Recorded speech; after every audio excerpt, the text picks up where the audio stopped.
USA history हमने शुरू की हुई थी, आज इंशाल्लाह इसे क्लोज कर देंगे और कल हम आगे चलेंगे, नए कॉन्टिनेंट के बारे में पढ़ेंगे। तो हेडिंग दे लें।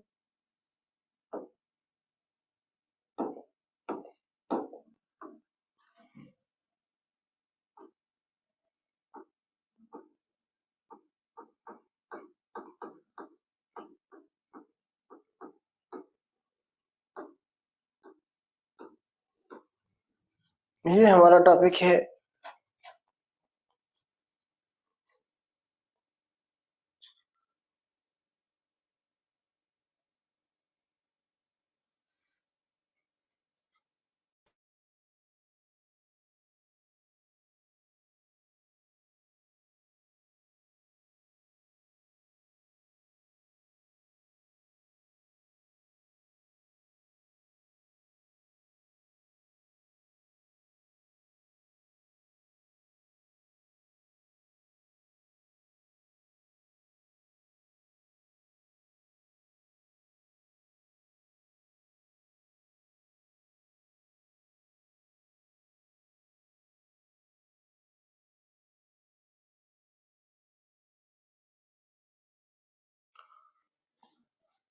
चले बेटा शुरू कर लेते हैं हम। यूएसए हिस्ट्री इंशाल्लाह आज क्लोज हो जाएगी और उसके बाद फिर हम नया कॉन्टिनेंट शुरू करेंगे कल। 2 कॉन्टिनेंट हो जाएंगे इस वीक में। असल में यूएसए हिस्ट्री की वजह से थोड़ा सा टाइम ज्यादा लगा है। आपको पता है अमेरिका को फिर छेड़ना कोई आसान काम तो नहीं है ना, 2-3 दिन हमारे ले गए। तो हमने लास्ट जो इवेंट डिस्कस किया था वो किया था वियतनाम वॉर का। वियतनाम वॉर हमने डिस्कस की सारी, और उसके बाद के जो इवेंट है वो हम जरा देख लेते हैं। इसमें हमने JF कैनेडी को भी जो है ना मार दिया था। तो यंगेस्ट प्रेसिडेंट था अमेरिका का ये, जिसे कत्ल किया गया। तो अभी तक यूएसए की जो हिस्ट्री है उसमें 4 ऐसे अमेरिका के प्रेसिडेंट गुजरे हैं जिन्हें कत्ल किया गया उनके ऑफिस में। मतलब ऑफिस का मतलब ये है कि वो अभी सर्विंग थे, वो अभी प्रेसिडेंट की सीट पे मौजूद थे जब उन्हें गोली मार दी गई। जिसमें से हमने पहले नंबर पे किया था, एक दफा लिख लें चारों का नाम, पूछ लेता है अक्सर पेपर में। नंबर 1 है जी हमारे पास, हमने किया था इब्राहिम लिंकन, अब्राहम लिंकन किया था हमने। 1865 में इन्हें गोली मारी गई थी जब वो अमेरिका थिएटर के अंदर अमेरिकन क्यूजाइन नामी ड्रामा जो था वो देख रहा था। कब की बात है ये? 1865 की बात है। उसके बाद हमारे पास GRLAD गेराल्ड फील्ड, ये थे जी, इन्हें मारा गया 1881 का साल है। 1881 के अंदर इन्हें गोली मारी गई। ये ट्रेन के ऊपर बैठने लगे थे उस वक्त इन्हें गोली मार दी गई। ठीक हो गया। उसके बाद है हमारे पास मैकेनले,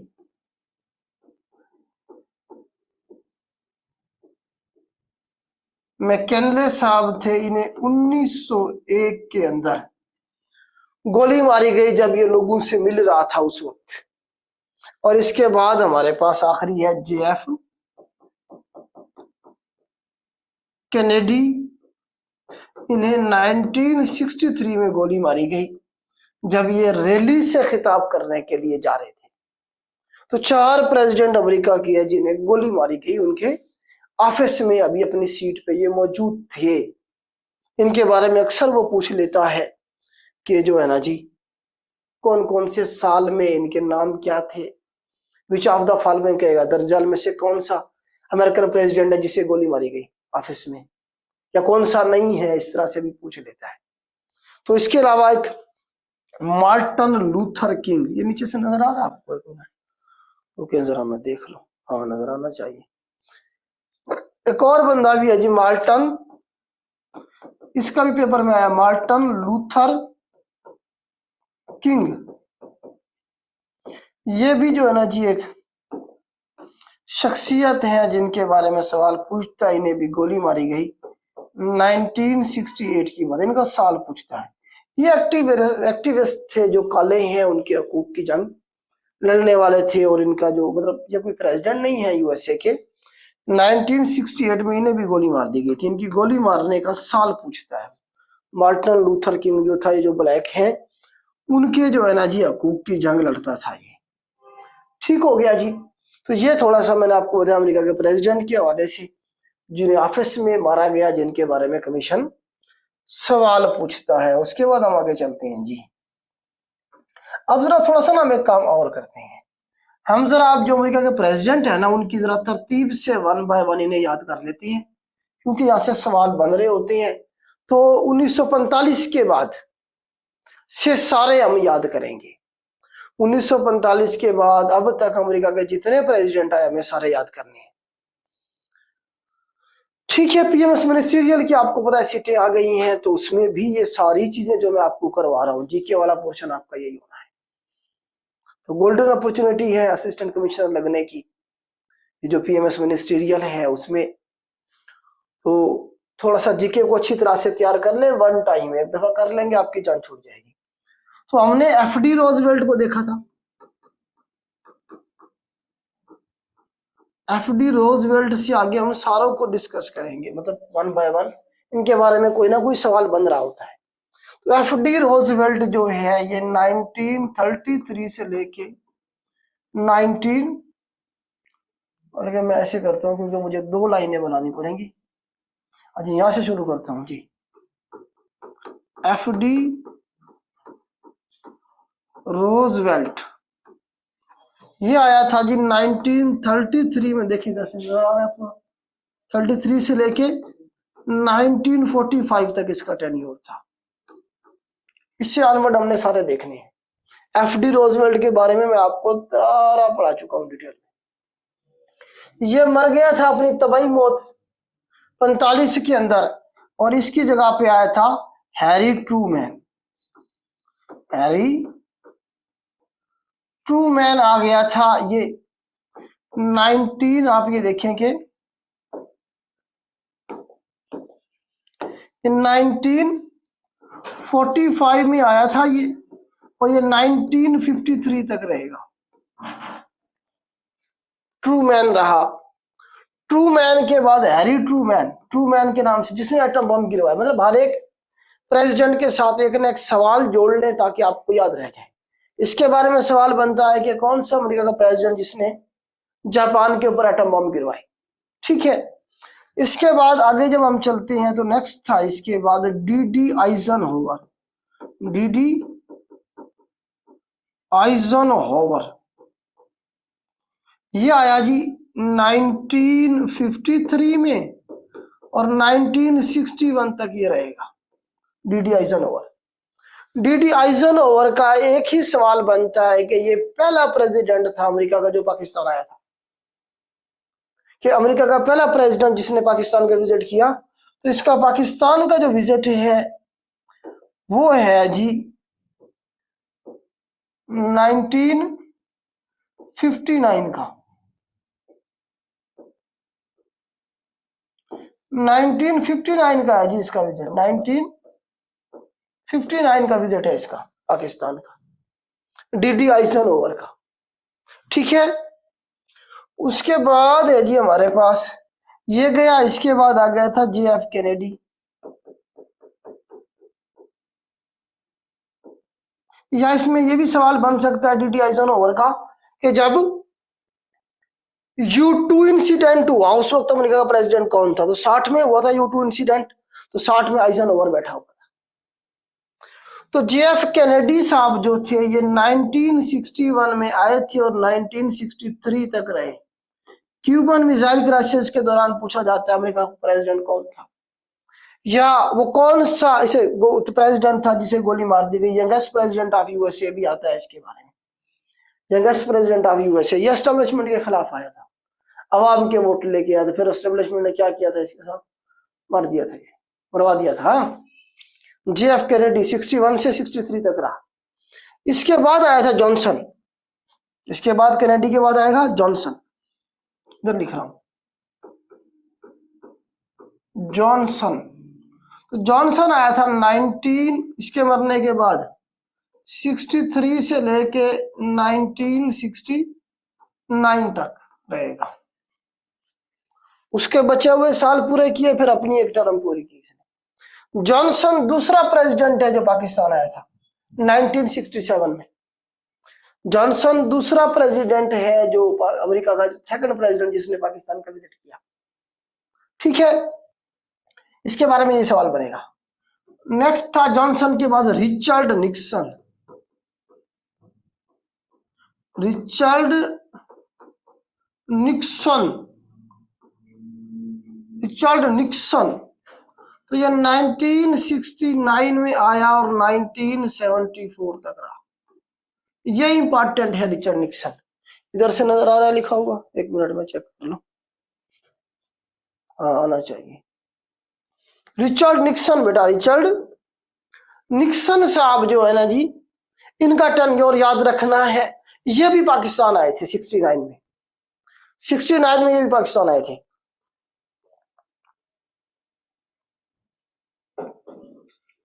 तीसरा प्रेसिडेंट अमेरिका का जो पाकिस्तान आया रिचर्ड निक्सन साहब थे। निक्सन साहब के बारे में एक दो सवाल और बनते हैं। एक तो जो है ना जी, सवाल ये बनता है इसके बारे में कि जो है ना क्या था जी, ये वाहिद प्रेसिडेंट था यूएसए का जिसने रिजाइन किया। क्यों रिजाइन किया? वाटरगेट स्कैंडल पे। क्यों रिजाइन किया इसने? Watergate scandal. वाटरगेट स्कैंडल के बारे में बार बार सवाल आएगा। ये 1972 में आया था। वाटरगेट स्कैंडल 1972 में आया था। वाटरगेट स्कैंडल के साथ अमेरिका का कौन सा प्रेसिडेंट जुड़ा है? Richard Nixon. ये क्या था वाटरगेट स्कैंडल? अब इलेक्शन होने थे आगे चल के, तो उससे पहले जो है ना, इलेक्शन से पहले ही आप कह लें, या मिड टर्म इलेक्शन भी होती है इसमें यूएसए में 2 साल के बाद। तो वाटरगेट स्कैंडल ये था कि हुकूमत ने, निक्सन हुकूमत थी ना, निक्सन हुकूमत ने अपनी अपोजिशन के क्या किए थे? फोन टैप किए थे। उनके फोन टैप किए, उनकी जो मालूमात थी वो हासिल करने की कोशिश की और उन्हें पता चल गया। उन्होंने इसके खिलाफ जो है ना जी पूरी कैंपेन खड़ी कर दी और इतना प्रेशर बनाया। इसकी मतलब एक किस्म का वो होती है सदर को निकालना, इम्पीचमेंट कहती है उसे। इसकी इम्पीचमेंट शुरू कर दी गई उसकी पार्लियामेंट में, यूएसए की कांग्रेस ने। तो इसे नजर आ रहा था कि मुझे इम्पीच कर दिया जाएगा, तो इसने खुद ही रिजाइन कर दिया। तो अंदाजा लगाए फोन टैप करने, अपोजिशन के फोन टैप करने पे रिजाइन करना पड़ गया। किस तरह की सोसाइटी आप अंदाजा लगाएं। हमारे मुल्क में अपोजिशन को उठा के गायब कर दिया जाता है। फोन टैप करना तो बहुत दूर की बात है। तो मतलब इस तरह का मतलब है कि उनके पास स्ट्रक्चर है, इस वजह से तो वो लीड कर रहे हैं ना दुनिया को, उनके पास नॉर्म्स इस तरह की हैं। खैर जी, वाटरगेट स्कैंडल किसके साथ एसोसिएटेड है? रिचर्ड निक्सन के साथ। ठीक है, कब आया था वाटरगेट स्कैंडल? साल पूछ लेगा आपसे, 72 में आया था। इसने रिजाइन कब किया? 74 में जाके।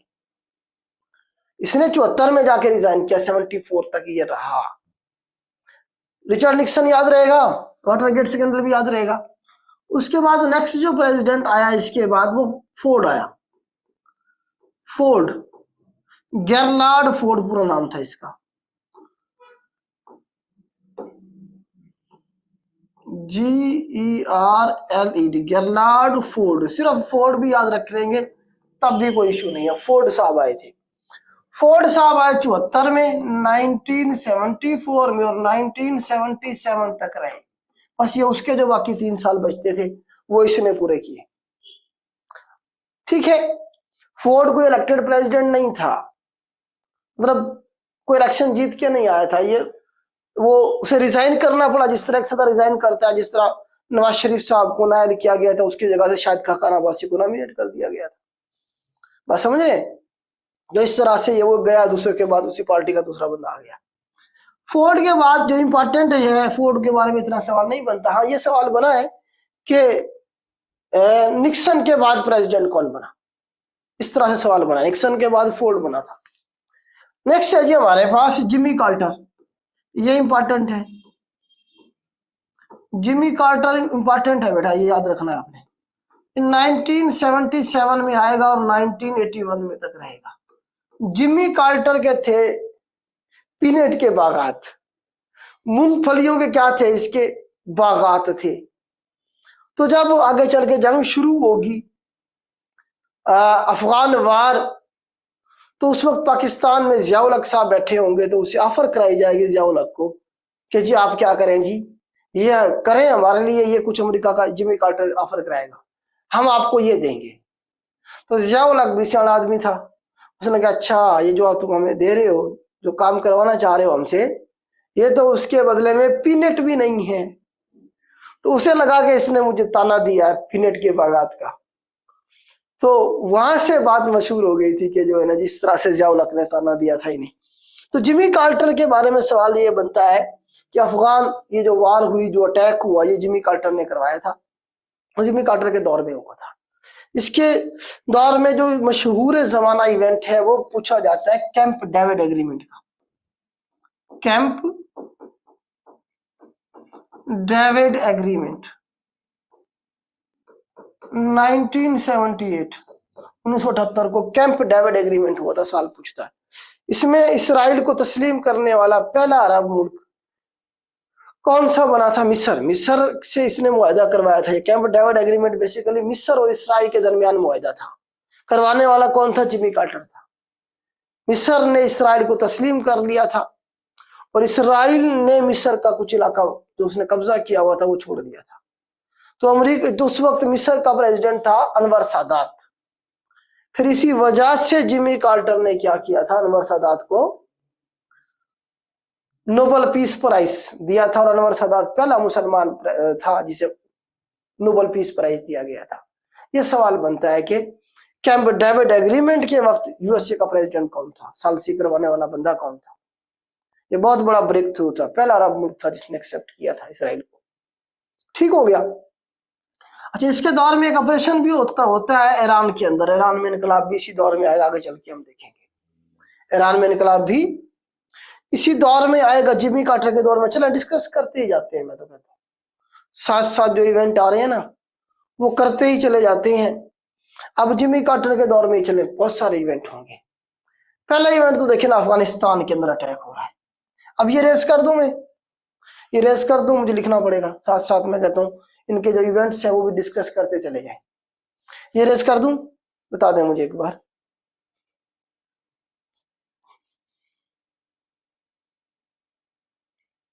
जी बेटा,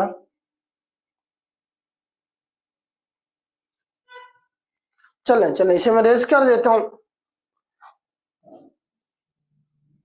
देखिए 45 से पहले मैंने आपको कुछ दरमियान में से 2-4 ही करवाए, पहले 4 करवाए थे। फिर दरमियान में मैंने आपको वुडरो विल्सन के बारे में थोड़ा सा बताया था। विल्सन के बाद हमने आके इब्राहिम लिंकन, हाँ इब्राहिम लिंकन पहले हमने किया था, फिर विल्सन किया आके, और उसके बाद फिर हम एफडी रोजवेल्ट पे आ गए थे। तो इसके बाद वाले मैं सारे करवा रहा हूँ। क्यों? पहले क्यों नहीं करवाए सारे?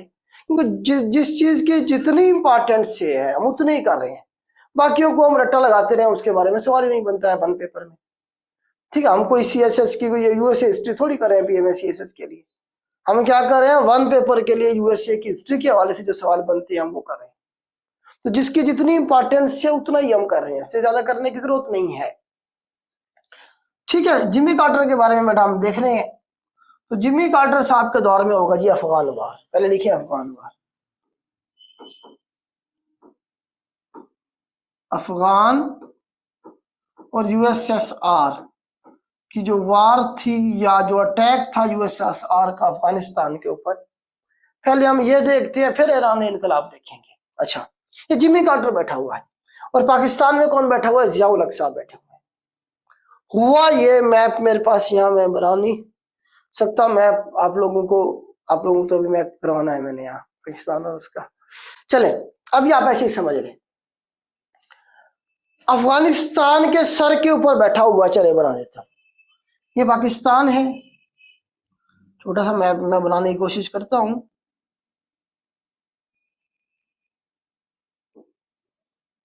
ये पाकिस्तान है, ये देखें ये वाला, ये अफगानिस्तान है। ये सारा जो था ये यहाँ पे सारा रशिया था, ये यूएसएसआर था। यूएसएसआर, ये सारा यूएसएसआर था। आजकल यहाँ ताजिकिस्तान है, किर्गिस्तान है, उज्बेकिस्तान है, ये सारा कभी यूएसएसआर का हिस्सा था। अब ये पाकिस्तान है, पाकिस्तान किसकी गोद में बैठा हुआ है इस वक्त? अमेरिका के पास साथ है। हम यहाँ कौन है पाकिस्तान में? अमेरिका। यहाँ हमने पिशावर में अड्डे दिए हुए थे, कल हमने जो डिस्कस किया था। यहाँ से जहाज जाते थे और यहाँ रशिया भी जासूसी करता था, U2 इंसिडेंट जो था। ठीक है, अब ये दुश्मन है पाकिस्तान रशिया का।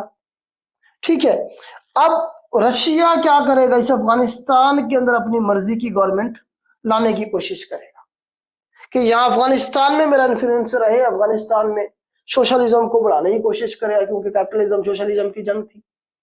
पाकिस्तान कैपिटलिज्म के साथ था, यूएसए के साथ था। वो कोशिश करेगा यहाँ अपनी गवर्नमेंट लाने की, पपेट गवर्नमेंट बिठाने की अफगानिस्तान में, क्योंकि यहाँ अफगानिस्तान के बॉर्डर तक तो बैठा हुआ था अफगानिस्तान, रशिया, यूएसएसआर। अच्छा, अब सवाल ये बनता है किसकी गवर्नमेंट को बचाने के लिए रशिया ने अटैक किया था अफगानिस्तान पे? क्यों आया, क्यों था, और कौन सी डेट को आया था? तो डेट तो बेटा याद रखेंगे, 24 अक्टूबर, 24 दिसंबर 1979 की बात है। 24 दिसंबर 1979 हाफिज अल अमीन की गवर्नमेंट को बचाने के लिए आया था रशिया।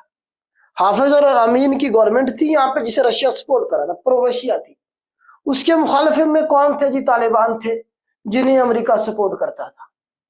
तो यहाँ हाफिज और अमीन की गवर्नमेंट थी काबुल में, ये रशिया सपोर्ट करता था उसे, एक ही कुछ थे ये। तो हाफिज और अमीन की गवर्नमेंट को बचाने के लिए अपोजिशन जो थी वो हावी हो रही थी, क्योंकि हाफिज और अमीन से पहले 2-3 जो प्रेसिडेंट थे वो कत्ल हो गए थे। अब हाफिज अल अमीन को भी कत्ल कर दिया गया 27 दिसंबर को, इसे कत्ल कर दिया गया। इसके बाद फिर बबरक कारमल आया था। ये सारे रशिया के प्रो थे, रशिया इन्हें सपोर्ट कर रहा था। उनकी गवर्नमेंट को यहाँ बचाने के लिए रशिया आया था। अब सवाल ये बना किसकी गवर्नमेंट को बचाने के लिए आया रशिया? हाफिज अल अमीन की गवर्नमेंट को बचाने के लिए, गिराने के लिए नहीं आया था, बचाने के लिए आया था बागियों से। कब? 24 दिसंबर 1979 की डेट याद रखेंगे। अब रशिया इधर कूद गया अफगानिस्तान में। अब ये पाकिस्तान है। शुरू में तो अमेरिका ने इसमें तवज्जो नहीं दी अफगानिस्तान के मामले में।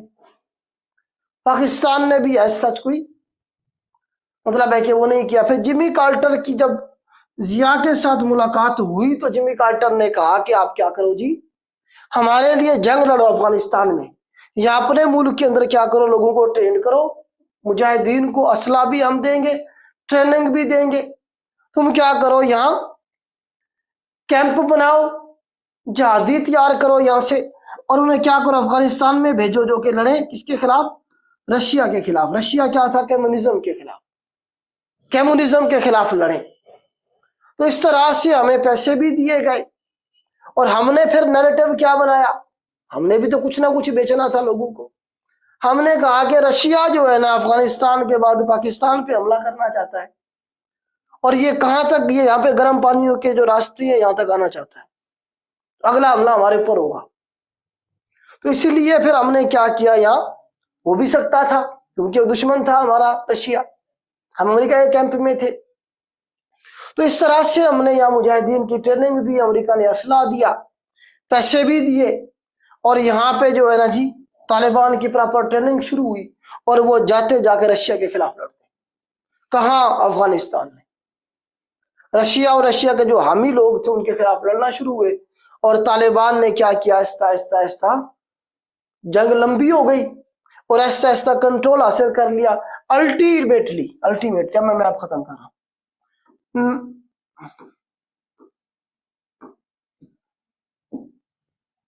ये इशू है इनका। अल्टीमेटली जो अफगान वार थी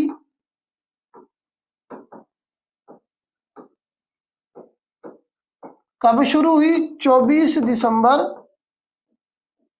1979 को, और 1989 को ये खत्म हो गई। 1989 10 साल ये जंग चली। रशिया कमजोर हो गया, रशिया कमजोर फाइनेंशियली जब कमजोर हुआ, जंग लंबी हो गई, तालिबान जो थे वो लड़ते लड़ते चीजों इलाकों पे कंट्रोल करते चले गए। अल्टीमेटली रशिया को यहाँ से निकलना पड़ा। रशिया ने क्या किया जी, यहाँ से निकल गया। रशिया खुद भी आगे जाके टूट गया। फिर 1991 में 26 दिसंबर 1991 को रशिया जो था यूएसएसआर जो था यूएसएसआर एब्रीवेशन था इस चीज का, लिख लेगा USSR, union of soviet socialist republic. U से union of soviet socialist republic. ये 1921-22 में बना था यूएसएसआर और 1991 में टूट जाएगा। 1991 के अंदर ये 26 दिसंबर 1991 को टूट जाएगा। इसमें से 14 मुल्क अलग हो गए थे, मतलब टोटल 15 मुल्क थे, जिनमें से एक रशिया निकला और 14 और मुल्क थे। ये भी सवाल बनता है यूएसएसआर में से कितने मुल्क अलग हुए? 14 मुल्क अलग हो जाएंगे। ये जो तान मुल्क हैं सारे ये रशिया से अलग हुए, एक रशिया निकलेगा। टोटल 15 बने थे यूएसएसआर। इस तरह से रशिया हार गया। अमेरिका बेसिकली बदला ले रहा था किसका? वियतनाम वॉर का। वियतनाम में जो रशियंस ने या उन्होंने मारा था, जंग हारा था रशिया, ये जो था यूएसए हार गया था ना। वियतनाम में भी, कोरिया की जंग भी, कोल्ड वार चल रही थी, उस सारी जंग का बदला अफगान वार में ले लिया उन्होंने, हमें इस्तेमाल करके। हमें भी फायदा हुआ उसमें, बहुत सारा नुकसान भी हुआ हमें इसका।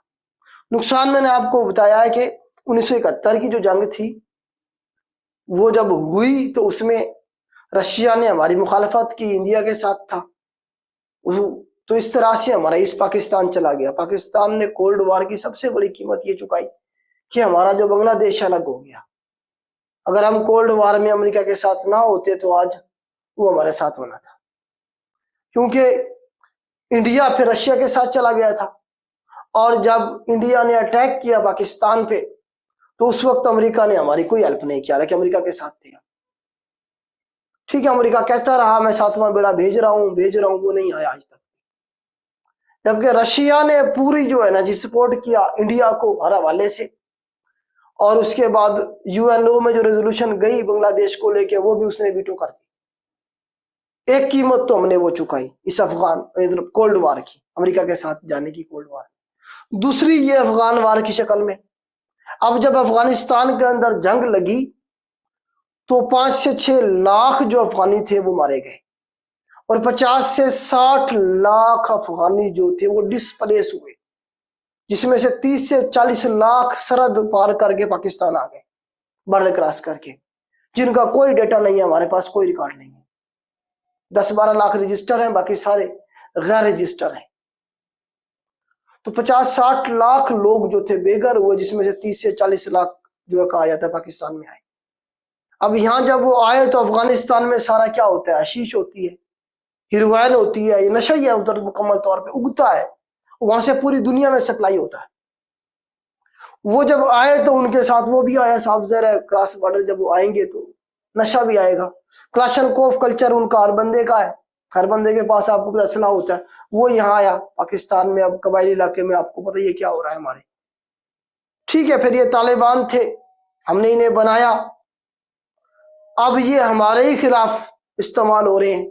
टीटीपी जो बनी, वो जो पाकिस्तान में अटैक कर रही है केपीके के अंदर, जो मार रही है, रियासत पाकिस्तान के खिलाफ लड़ रही है, वो कौन है? टीटीपी। वही तालिबान है जिन्हें हमने ट्रेंड किया था, अब वो हमारे खिलाफ हो गए हैं। क्यों हुए आगे चल के देखेंगे। तो ये 2 बड़ी कीमत चुकाई हमने कोल्ड वार में अमेरिका के साथ जाने की। खैर हम आगे चलते हैं। अफगान वार आपको क्लियर हो गई। अब जरा थोड़ा सा हम देखते हैं, ईरान के अंदर इनकलाब आएगा, ईरान रेवोल्यूशन। यूएसए का भी इसमें थोड़ा सा रोल है, इसलिए इसे हम देख रहे हैं। ये साल है जिमी कार्टर का दौर है। अफगान वार के दौरान भी जिमी कार्टर था और ये ईरान रेवोल्यूशन भी 1979 में आया। 78 के आखिर में वैसे शुरू हो गया था, लेकिन 79 का ही साल आपने याद रखना है। अब हुआ ये कि ईरान के अंदर रजा शाह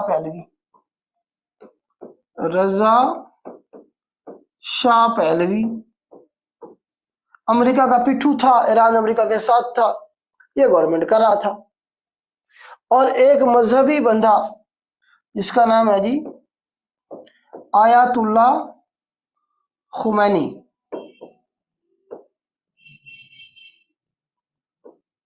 आयतुल्लाह खुमैनी साहब, आयतुल्लाह खुमैनी साहब जो थे ना जी, इमाम खुमैनी साहब जिन्हें कहा जाता है, ये जो है ना मजहबी जो है ना आप कह लें कि एक पर्सनालिटी थे।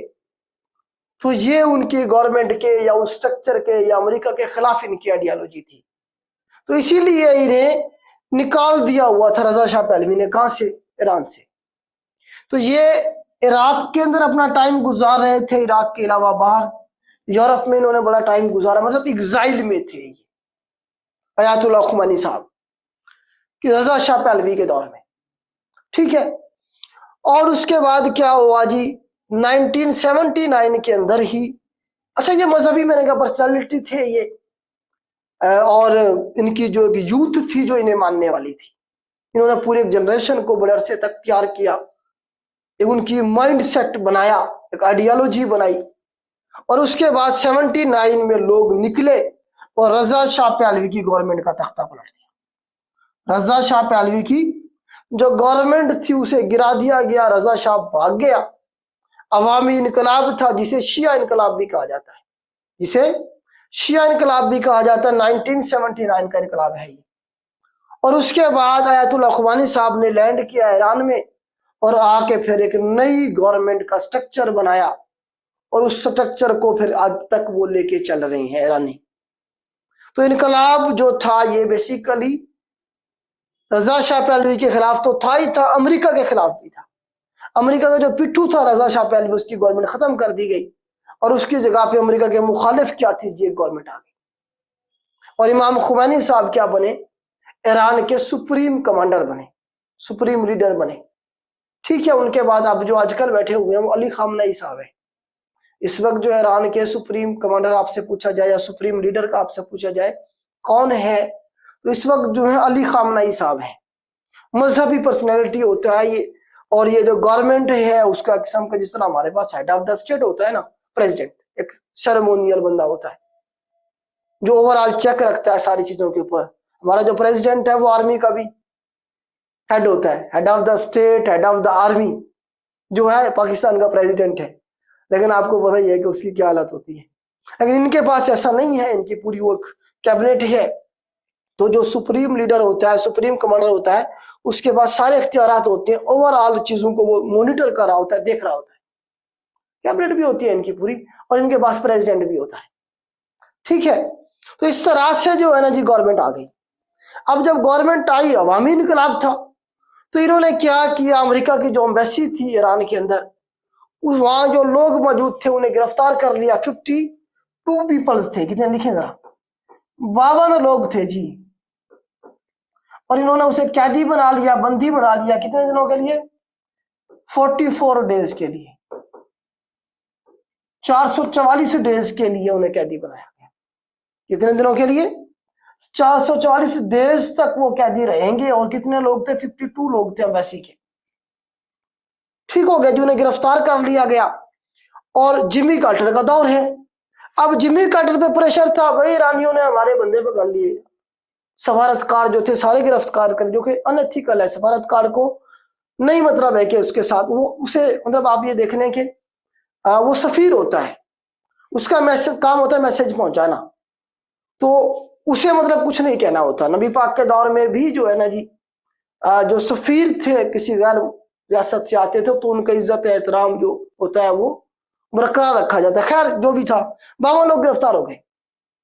और उसके बाद जो है ना जी अब अमेरिका, जिमी कार्टर में प्रेशर था कि जी छुड़वाएं हमारे बंदे। तो जिमी कार्टर ने इसके लिए ऑपरेशन लॉन्च किया। ऑपरेशन का नाम लिखें, ऑपरेशन का नाम है जी operation eagle claw. Operation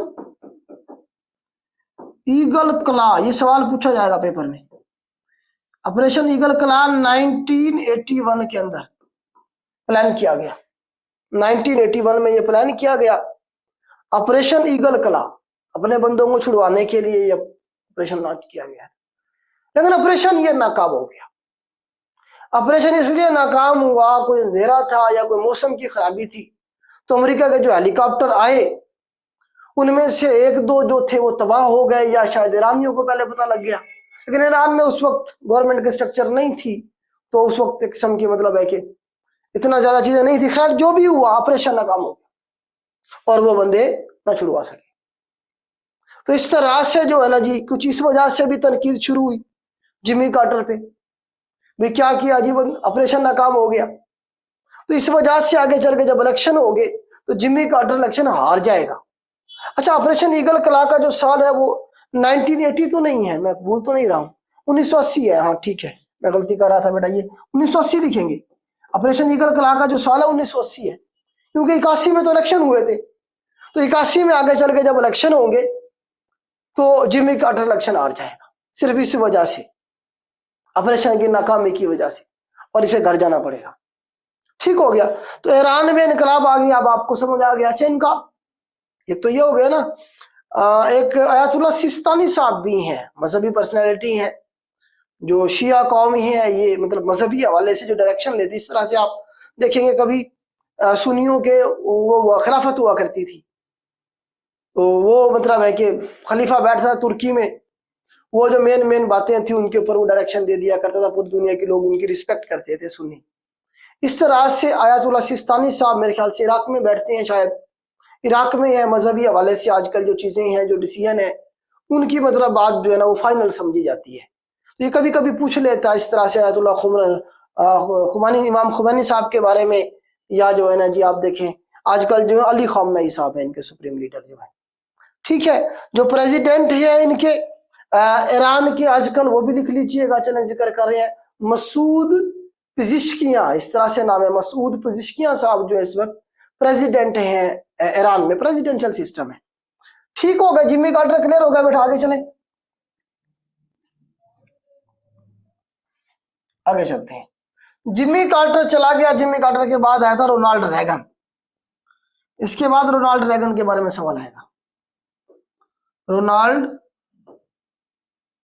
Reagan, इसके बारे में एक सवाल पूछा जाएगा। 1981 में ये आया और 89 तक ये रहा, 8 साल, 2 टर्म पूरी कर गया।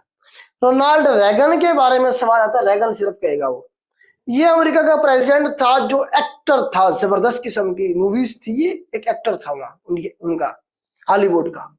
तो एक्टिंग करते करते प्रेसिडेंट बन गया यूएसए का।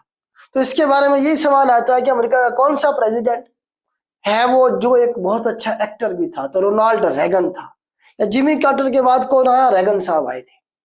ठीक है, तो यहां तक हो गया क्लियर। रेगन के बाद अगर आप देखें तो हमारे पास आ जाएंगे, रेगन के बाद बुश आ जाएगा, बुश सीनियर आएगा, फिर बिल क्लिंटन आएगा। आइए लिखें जरा, बुश, जॉर्ज डब्ल्यू बुश, इस तरह से बुश सीनियर क्या नहीं से आप। ये 1989 में आया और 93 तक रहेगा, 93 तक रहेगा। ठीक है, इसके बारे में कोई ऐसा सवाल नहीं आएगा, वैसे गल्फ वार हो रही थी इसके दौर में। ठीक है, बुश के बाद आएगा बुश सीनियर के बाद आएगा बिल क्लिंटन। बिल क्लिंटन, तो बिल क्लिंटन साहब आए 1993 में आए और ये 2001 तक रहे। ये चौथा प्रेसिडेंट जो था जो पाकिस्तान आया सन 2000 में, सन 2000 में, पूरे 2000 में ये पाकिस्तान आया था। ठीक है, बिल क्लिंटन के बाद आएगा बुश जूनियर, बुश जूनियर के नाम से याद रखेंगे इसे।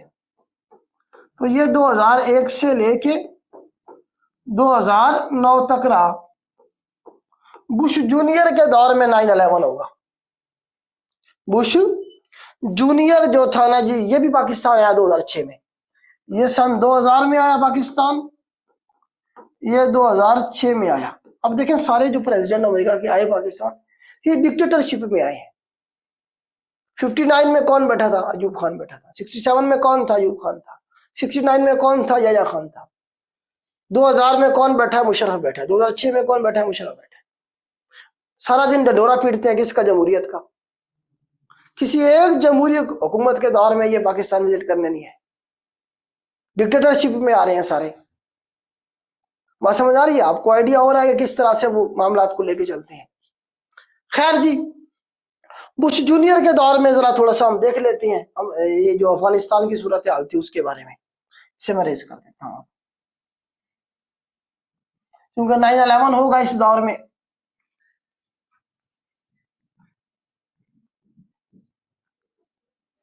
चलें जी, अब इसमें आप देखें अफगानिस्तान के अंदर, अफगानिस्तान से रशिया निकल गया, एक वैक्यूम जो था पावर का वो क्रिएट हुआ अफगानिस्तान के अंदर। 89 में निकल गया अफगानिस्तान, ये क्या कहते हैं इसे, यूएसएसआर, रशिया निकल गया। अब वहां जो है ना जी मुख्तलिफ दलों की हुकूमत थी। तो अल्टीमेटली 1996 में 1996 में तालिबान तालिबान ने काबुल पे भी कब्जा कर लिया। तालिबान की वैसे कंधार में हुकूमत थी पहले, पूछता पेपर में तालिबान जो था इनका हेडक्वार्टर कौन सा था, कंधार था। तालिबान का जो हेडक्वार्टर था, जो पहले तालिबान की रिजीम थी उसका हेडक्वार्टर क्या था, कंधार था, कंधार। ठीक है, 1996 में इन्होंने काबुल पे भी हमला कर लिया। सवाल बनता है कि अफगानिस्तान में जो है ना तालिबान की जो पहली गवर्नमेंट बनी कब बनी, 1996 में बनी। और इसे लीड कौन कर रहा था, मुल्ला उमर, मुल्ला उमर साहब जो थे ये लीड कर रहे थे, ये लीड कर रहे थे इसे, इस गवर्नमेंट को। और गवर्नमेंट बन गई। पाकिस्तान, यूएई और सऊदी अरब, ये 3 मुल्क थे जिन्होंने तालिबान की गवर्नमेंट को एक्सेप्ट किया था। सवाल बनता है कि कितने मुल्कों ने एक्सेप्ट किया था तालिबान की पहली गवर्नमेंट को? 3 मुल्क थे, पाकिस्तान, सऊदी अरेबिया और यूएई। ये 3 मुल्क थे जिन्होंने तालिबान की पहली गवर्नमेंट को एक्सेप्ट कर लिया था। फिर आगे चल के 9/11 हो जाए। आगे चल के क्या हो जाएगा जी, बुश के दौर में क्या होगा जी, 9/11 हो जाएगा। क्या हो जाएगा जी, 9/11 2001 क्या हो जाएगा जी, 9/11 हो जाएगा। 9/11 क्या था, अलकायदा जो थी ना, इसने इसकी जिम्मेदारी कबूल की थी, कबूल तो नहीं की थी, उसके ऊपर इल्जाम था कि अलकायदा ने ये किया है। क्या क्या किया था, 4 जहाज हाईजैक किए गए यूएसए के, जिसमें से 2 जो थे वो वर्ल्ड ट्रेड सेंटर की 2 बिल्डिंग थी, वहां जाके वो टकराए। एक पेंटागन से टकराया और एक जो है उसे हवा में ही डिस्ट्रॉय कर दिया गया। मजबूरी तौर पे 3000 अमेरिकी इसमें, अमेरिकन जो थे इसमें मारे गए। इस सारे ऑपरेशन में 3000 अमेरिकी मारे गए थे। इसे कहा गया 9/11। 9/11 का मतलब ये है कि 11 सितंबर, अब इसे ये ना कर देना कि 9 नवंबर ना कर देना इसे। 9/11 का मतलब क्या है, 11 सितंबर। 11 पहले पढ़ेंगे, 9 क्या, ये मंथ है 9। अक्सर बच्चे से पढ़ेंगे ना कि 9 तारीख है, 11वां मंथ है, साल 2001। ऐसे नहीं पढ़ना आपने। तो 11 सितंबर 2001 की डेट है ये। क्या हुआ जी, वर्ल्ड ट्रेड सेंटर का वाकया हो गया। जिम्मेदारी डाली गई किस पे, अलकायदा पे। अलकायदा ने कहा कि नहीं, हमने तो नहीं किया। ठीक है, अलकायदा को कौन लीड कर रहा था उस वक्त लीड कर रहा था Osama bin Laden. Osama bin Laden के ऊपर जो है ना इसका इल्जाम आया। जब ये रशिया के खिलाफ, यूएसएसआर के खिलाफ जो तालिबान लड़ रहे थे, अमेरिका जिन्हें सपोर्ट कर रहा था, वो 2 बंदे थे, मुल्ला उमर और Osama bin Laden. 2 main commander थे। और ये उसामा बिन लादेन और मुल्ला उमर चीफ गेस्ट हुआ करते थे व्हाइट हाउस में, इनका प्रोटोकॉल हुआ करता था, क्योंकि रशिया के खिलाफ लड़ रहे थे, अमेरिका इन्हें असला दे रहा था, सब कुछ कर रहा था। अब उसामा बिन लादेन पे इल्जाम लगा दिया उन्होंने कि जी आपने क्या किया, ये किया। ठीक है, तो मुल्ला उमर को कहा गया जी उसामा बिन लादेन दे हमें पकड़ के। आप, मुल्ला उमर ने कहा कि साबित करेंगे ये उसामा ने करवाया है। वो साबित नहीं कर पाए और आखिरकार 7 अक्टूबर, ये डेट याद रखनी है, 7 अक्टूबर 2001 अमेरिका ने अफगानिस्तान पे हमला कर दिया। नेटो के मुल्कों को साथ लेके, नेटो कंट्रीज को साथ लेके 7 अक्टूबर की डेट याद रखनी है 2001 में अमेरिका ने अटैक कर दिया किस पे, अफगानिस्तान पे। तालिबान की गवर्नमेंट को खत्म कर दिया गया। तालिबान फिर पहाड़ों पे चले गए और फिर एक जंग चलती रही, फिर एक जंग चलती रही जो कि खत्म हुई आके 2021 में। 2021 के अंदर खत्म हुई और उसामा बिन लादेन को जिस ऑपरेशन में मारा गया, उस ऑपरेशन का नाम भी वो कभी कभी पूछ लेता है। और उस ऑपरेशन का नाम क्या है ये हमारे पास, उस ऑपरेशन का नाम है, आसान सा है, मेरे ध्यान से निकल गया। 2011 में जो हुआ था 2 मई को इन्होंने किया था, किसी को याद है ऑपरेशन? किसी बच्चे को याद होगा। उसामा बिन लादेन को जो 2011 में मारा 2 मई, और कुछ डेट थी साथ में,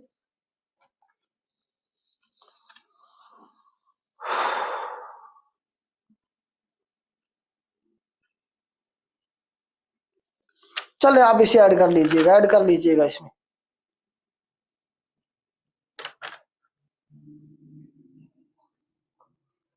नहीं, नेपच्यून सफेयर नहीं, नेपच्यून सफेयर नहीं था, नहीं, जिब्राल्टर भी नहीं है। नेपच्यून सफेयर तो नहीं है यार, नेपच्यून सफेयर है क्या?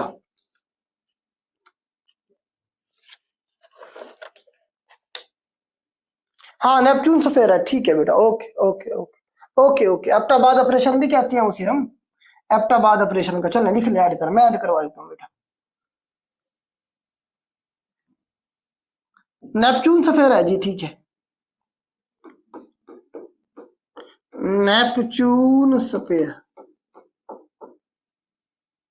ये हुआ था जी 2 मई 2011 को। इसे एप्टाबाद ऑपरेशन भी कहा गया। एप्टाबाद के अंदर जो है ना, जो उसामा बिन लादेन साहब जो थे छुपे हुए थे, और अमेरिका के जहाज आए और आके मार के चले गए। हमारी आर्मी को, हमारी हुकूमत को पता भी नहीं था। ठीक है, जब वो चले गए, जब उन्होंने अनाउंस किया, तभी नहीं पता लगा कि जी वो तो आके ऑपरेशन करके बंदा भी उठा के ले गए।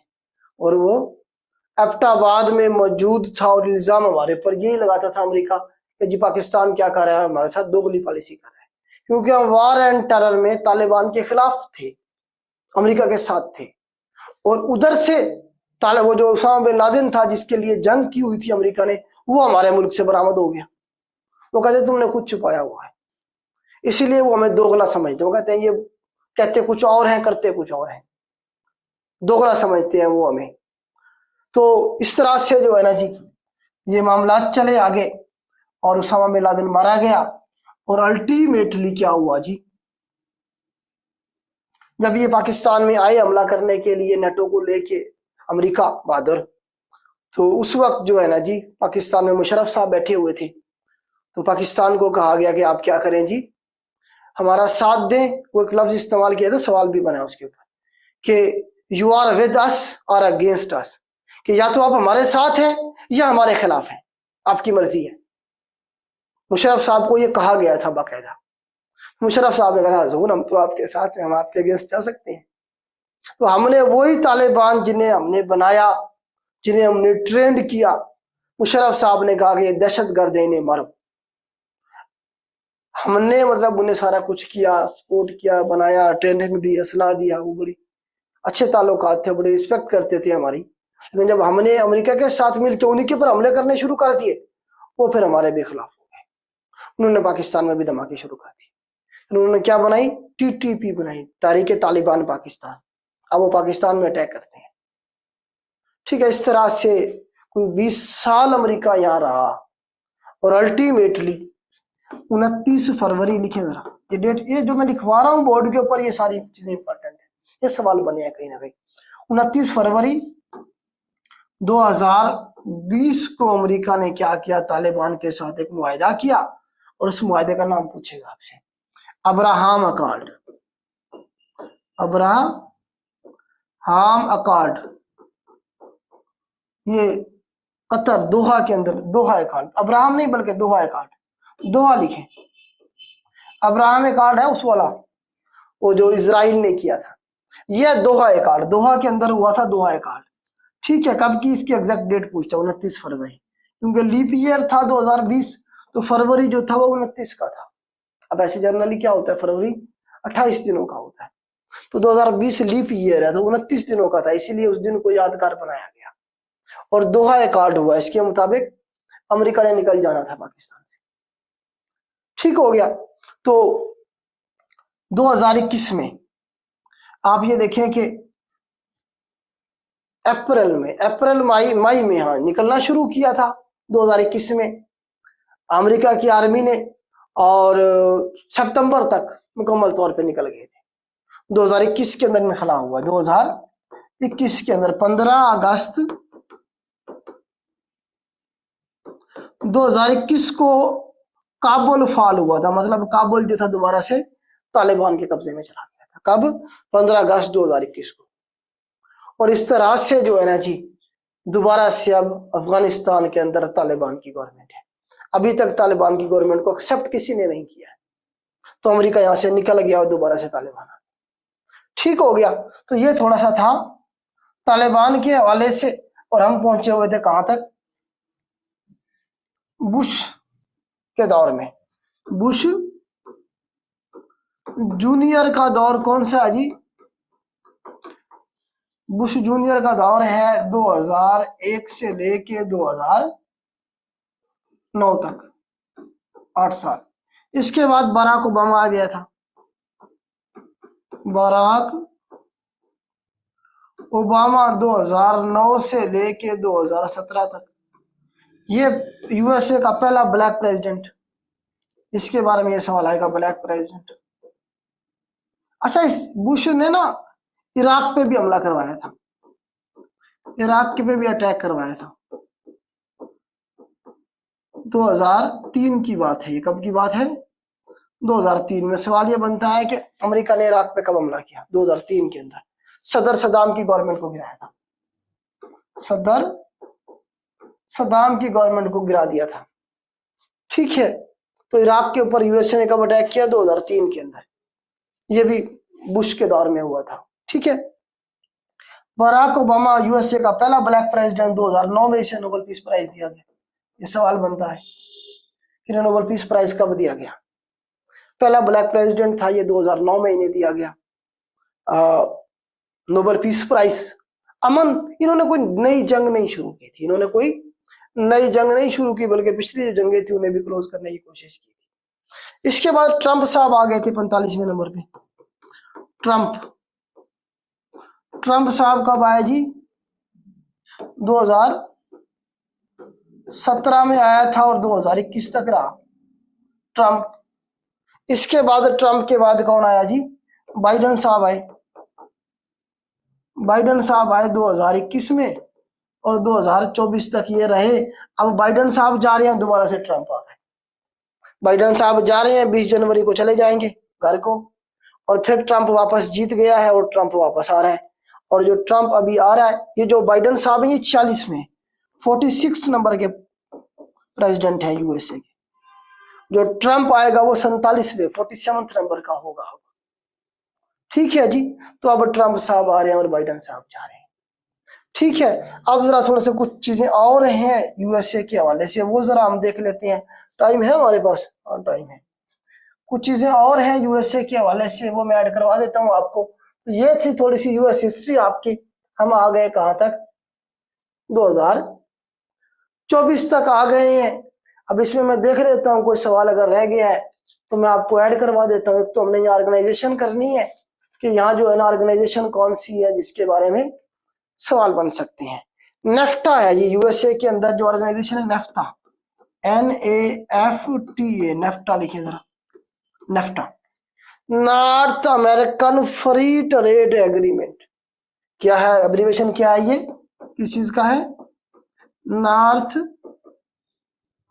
American free trade agreement. 2020 में जो है ना जी इसके ऊपर अमल दरामद शुरू हुआ। 2018 में ड्राफ्ट किया गया था ये, और 2020 में इस पे अमल दरामद शुरू। कौन कौन से मुल्क है इसमें? कनाडा, यूएसए और मैक्सिको। ये इंपॉर्टेंट सवाल है, पूछता है नेफ्टा में कौन कौन से मुल्क हैं। तो नेफ्टा में कनाडा, यूएसए और मेक्सिको 3 मुल्क हैं। फ्री ट्रेड के हवाले से इन्होंने एग्रीमेंट किया, ठीक है, याद रहेगा। उसके बाद यूएसए का अगर हाउसेस की मैं बात करूं तो 2 हाउस हैं, हाउस ऑफ रिप्रेजेंटेटिव और दूसरा जो है जी सेनेट। सेनेट के मेंबर जो है वो 100 है, 100 है। पार्टी मैंने आपको बताई दी थी, हाँ जी।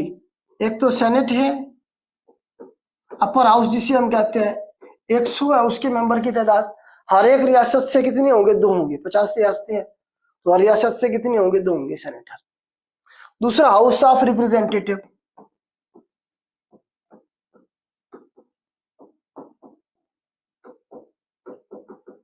इन दोनों को मिलाकर क्या कहेंगे? कांग्रेस कहेंगे। यूएस की जो पार्लियामेंट है उसका नाम क्या है? कांग्रेस है, ठीक है। तो इसमें आप देखेंगे हाउस ऑफ रिप्रेजेंटेटिव जो है उसमें अगर आप देखें कि इसके मेंबर्स की तादाद अगर आपसे पूछ ली जाए तो वो बनेगी 335 और 100 ये 435। तो 335 है इसकी और 3 जो होते हैं फेडरल की तरफ से होते हैं। तो टोटल जो हाउस बनता है इनका 438 का बनता है। हाउस ऑफ रिप्रेजेंटेटिव कितने? 335, 100 सेनेटर, 435, 3 जो होंगे वो फेडरल से होंगे। ये इनका स्ट्रक्चर बनेगा, ठीक है जी। किसका? पूरी नहीं, 435 है, ठीक है। 400 नहीं, 500। ये 335 नहीं बेटा, 435 है, मैं भूल गया। 435 ये है, 100 ये 535 और टोटल कितने हो जाएंगे? ये 538 हो जाएंगे। 100 के चक्कर पड़ रहा था। तो 435 है हाउस ऑफ रिप्रेजेंटेटिव के मेंबर, 100 सेनेटर हैं, 3 फेडरल से आ रहे हैं, टोटल 538 का इनका हाउस हो जाएगा। ठीक हो गया जी। तो ये था इसके हवाले से।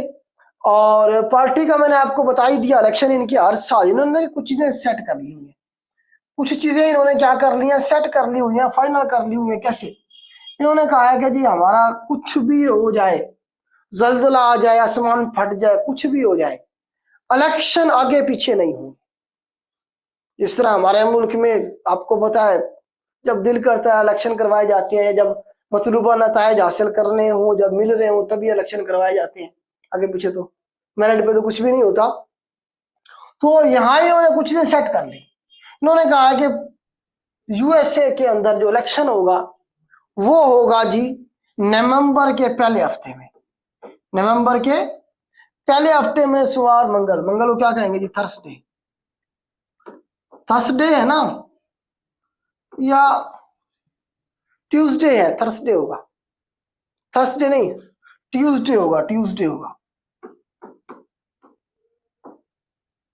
नवंबर का जो फर्स्ट ट्यूसडे होगा, मैं भूल तो नहीं रहा हूं। इनके जो इलेक्शन होंगे, इलेक्शन की डेट तो मैंने कहीं भी नहीं लिखी हुई है। चलें, तो इस साल जो हुए हैं नवंबर में, 5 नवंबर को हुए। पिछली साल जो पिछली दफा जो हुए थे वो 3 नवंबर को जाके हुए थे। हाँ ट्यूसडे बनेगा ना बेटा, ट्यूसडे ठीक है, ट्यूसडे ठीक है। नहीं मंडे नहीं है बेटा, मंडे नहीं है, मंडे नहीं है बेटा, ठीक है। तो फर्स्ट थर्सडे को इनके क्या, थर्सडे कह रहा हूँ, ट्यूसडे को मैं इन दोनों में कंफ्यूज रहता हूँ अक्सर ना।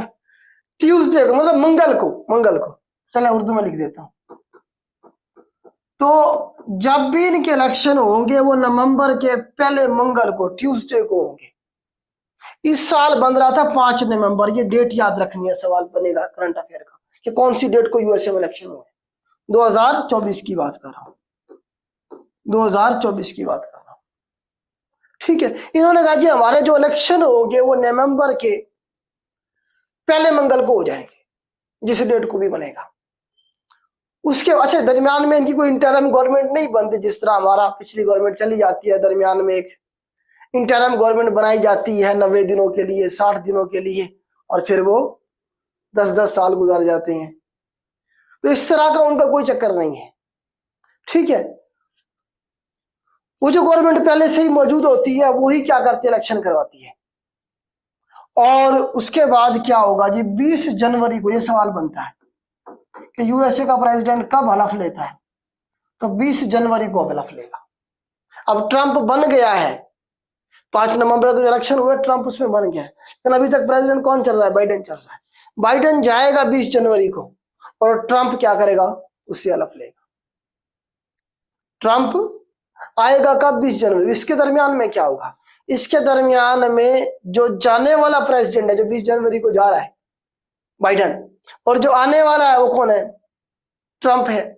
तो दोनों क्या करेंगे, बैठेंगे, मीटिंग होगी। जाने वाला प्रेसिडेंट आने वाले की ट्रेनिंग करेगा, उसे अपने प्रोजेक्ट बताएगा, मैंने ये प्रोजेक्ट शुरू किया, मैंने ये किया, मैंने ये किया, आपने इसे ऐसे लेके चलना है, आपने ये करना है। कितना जबरदस्त सिस्टम है। और उसके बाद वो चला जाएगा, ट्रंप आ जाएगा। हमारे मुल्क में क्या होता है, एक दूसरे की शक्ल देखना पसंद नहीं करते, हाथ मिलाना पसंद नहीं करते, जातीय ना के मसले बना लेते हैं, और सबसे पहले आके क्या करते हैं, जो पिछले ने प्रोजेक्ट शुरू किए होते हैं उसे बंद करते हैं पहले। भाई ये जो है इसने शुरू किए प्रोजेक्ट, चाहे वो अवामी वफाद में क्यों ना हो, ये बंद होने चाहिए पहले। उसका ठप्पा नहीं होना चाहिए, ठप्पा हमारा होना चाहिए। मतलब इस तरह जब करेंगे तो वो सारे पिछले प्रोजेक्ट के पैसे ज़ाया हो जाएंगे, तरक्की खाक होगी फिर। तो इस वजह से जब हमारी हरकतें ऐसी हैं तो फिर रिजल्ट भी तो वैसे ही है। तो इस तरह की मतलब उन्होंने कुछ चीजें सेट कर ली और ये इस तरह से वो करते हैं।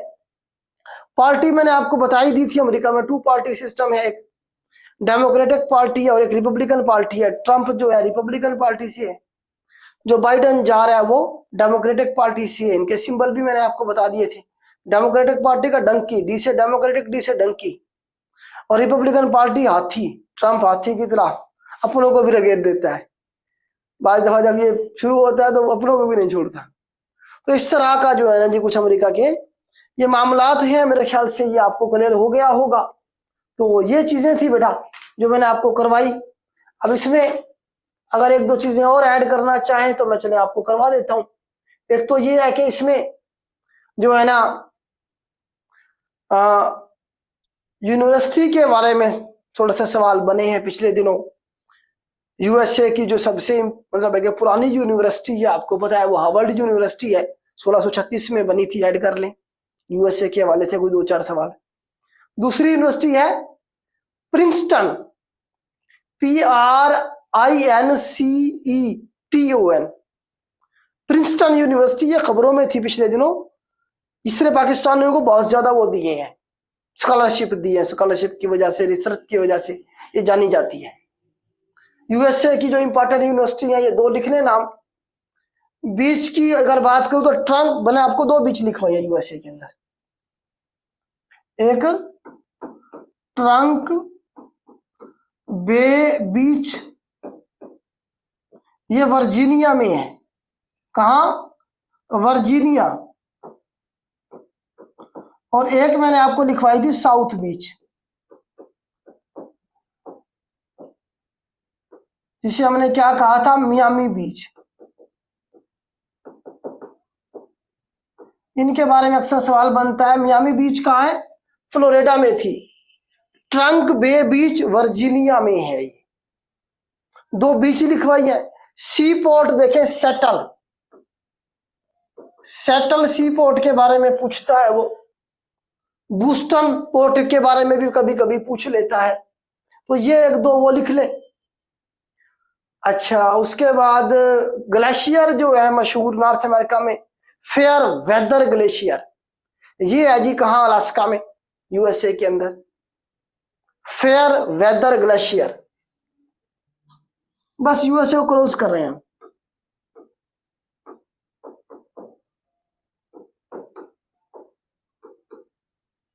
फेयर वेदर ग्लेशियर जो है ये अलास्का के अंदर है, ये ऐड कर ले। तो तकरीबन मेन चीजें तकरीबन हमने सारी कर ली हैं यूएसए के हवाले से। कोई एक आधा एमसीक्यूज रह गया तो बेटा वो आप खुद भी ऐड कर लीजिएगा। बस आज फिर इसे क्लोज करते हैं। कल इंशाल्लाह हम नया कॉन्टिनेंट शुरू करेंगे।